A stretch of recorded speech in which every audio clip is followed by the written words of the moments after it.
Welcome to the Nevis newscast for Tuesday, February 11th, 2025. I am Fredicia Liebert.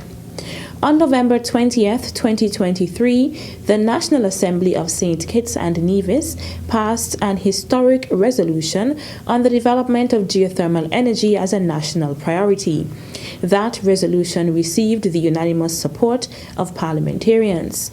Since that time, the federal government has worked closely with the Nevis Island administration to develop the geothermal resource on Nevis for the ultimate benefit of all the people of St. Kitts and Nevis.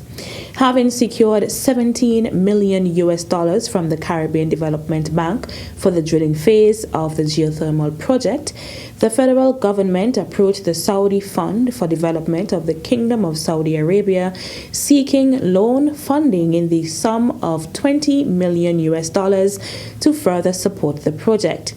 The Saudi Fund for Development has now confirmed that its board has approved the requested funding on concessionary terms. This is a significant step forward for this important project and now means that the drilling phase can proceed as soon as the bidding process is completed. St. Kitts and Nevis welcomes this news and extends its thanks to the Saudi Fund for Development and the Kingdom of Saudi Arabia for its confidence in this project and in our country's ambition to achieve its goal of becoming a sustainable island state.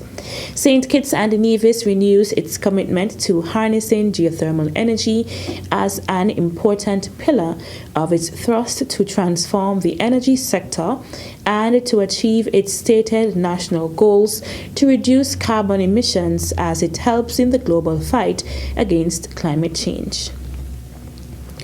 The Nevis Island Administration's Ministry of Finance has launched a home renovation modernization policy. Permanent Secretary Colin Dorr discussed the policy during a recent edition of Government at Work with host Keith Scarborough. We had the program which we call the first-time homeowners.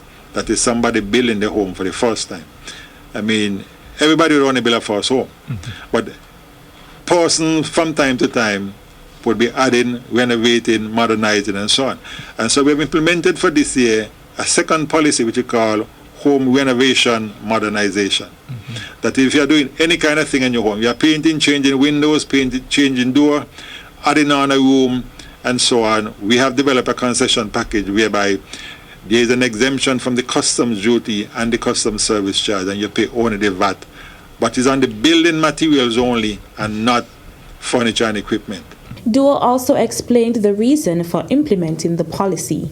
We felt that you may have somebody who built their first home when they had a family of 2 children, and the numbers have increased to 3 and 4. They need to add 2 more rooms. There were no more program because you could not go back into a first-time homeowners program because you already have a first home.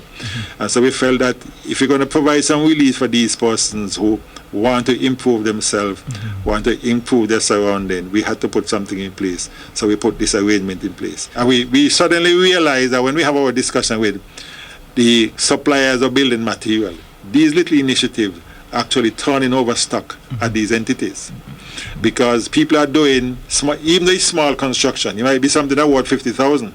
But when you look at the number of persons doing so, it is having that cumulative effect and driving economic activity. As a matter of fact, at this point, I don't think you can easily find a construction worker available. The construction sector now seems to be fully engaged 7 days a week. To try to get a contractor to do something for you, you have to fit into the schedule somewhere along.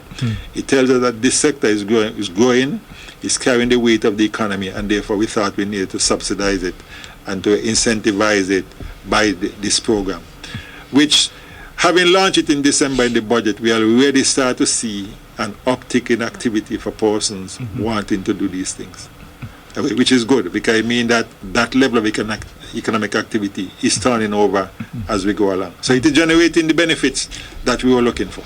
Permanent Secretary in the Ministry of Finance, Colin Dorr. Still to come. He is extremely passionate about information technology, and he strives to ensure that his department keeps up to date. The details right after this break.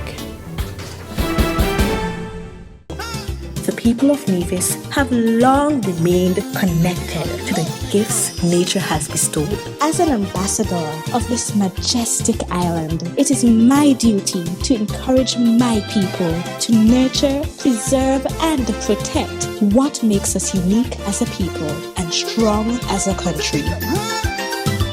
This one is dedicated to my lovely little island. Welcome back. The Nevis Island Administration, through its Ministry of Human Resource, singled out 3 workers in the civil service who have been going above and beyond the call of duty. Training officer in the Ministry of Human Resource, Shanola Morrigill, announced Venrick Newton, Craig David, and Ezekiel Paris as the honorees during the NIA's Ministry of Human Resources Orientation Seminar on February 7, 2025. She spoke briefly on why they were chosen to be honored. Our first award is the Outstanding Messenger and Delivery Service Award. This officer has been employed for 2 decades. He initially served as Fisheries Field Assistant, but presently serves as a Marine Field Assistant in the Department of Marine Resources under the umbrella of the Ministry of Agriculture. He is known for his friendly and energetic disposition, an officer who is dedicated, hardworking, and performs excellent customer service. Whenever he enters a room, he lights it up with his special greetings, his small talk, and his animated spirit. He is easy to get along with and goes above the call of duty. The second award is the Innovative Thinker Award.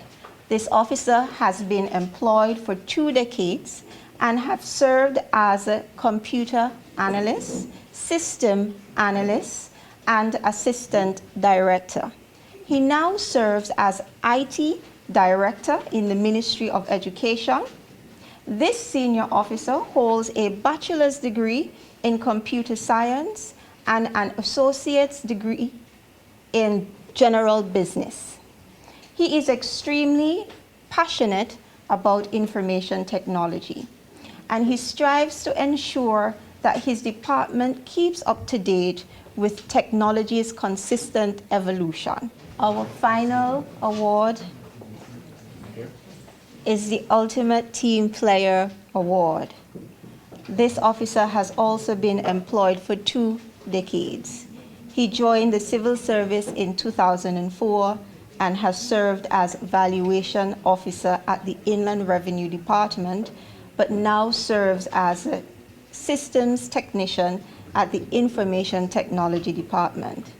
This individual is also dedicated, extremely helpful, warm and approachable, and goes above the call of duty to serve all departments equally. No matter how busy or where he's engaged, he makes time to respond to the call of assistance. This is why he is deemed the ultimate team player. The honorees received a plaque and gifts of appreciation presented to them by Premier of Nevis, the Honorable Mark Brantley, and Permanent Secretary in the Ministry of Human Resource, Kevin Barrett. The National Emergency Management Agency, NEMA, is using the recent tsunami alert issued for territories in the Caribbean region as an opportunity to reinforce the importance of disaster preparedness for residents and citizens of St. Kitts and Nevis. On Saturday, February 8, 2025, a 7.6 magnitude earthquake north of Honduras triggered a tsunami alert from the Pacific Tsunami Warning Center, PTWC. Initially, several Caribbean nations were identified as potentially facing hazardous tsunami waves. While the threat was later downgraded and ultimately cancelled, the event serves as a crucial reminder that natural disasters can occur unexpectedly, even in our region. NEMA emphasizes that being prepared is vital for safeguarding lives and property. Residents are encouraged to take the following steps to enhance their disaster readiness. Stay informed. Monitor official sources for updates and advisories from NEMA. Know how to receive alerts in your area. Develop a family emergency plan. Discuss potential hazards with your family and create a plan that includes evacuation routes, communication strategies, and a designated meeting point. Prepare an emergency supply kit. Assemble a kit with essential items such as water, non-perishable food, first aid supplies, a flashlight, a battery-powered radio, medications, and important documents. Know your surroundings. Identify potential hazards in your community such as a flood-prone area or landslide-prone slopes. Practice drills. Regularly practice your family's emergency plan, including evacuation routes and procedures. NEMA remains committed to ensuring the safety and well-being of the people of St. Kitts and Nevis. The agency encourages everyone to visit its social media pages for more information on disaster preparedness and to stay informed about potential hazards. Individuals can also join NEMA's broadcast list by sending a message to 869-466-5100, which is also used as the WhatsApp number. That's it for this edition of the Nevis Newscast. On behalf of all of us here at the Department of Information, I'm Fredicia Library. Thank you for viewing.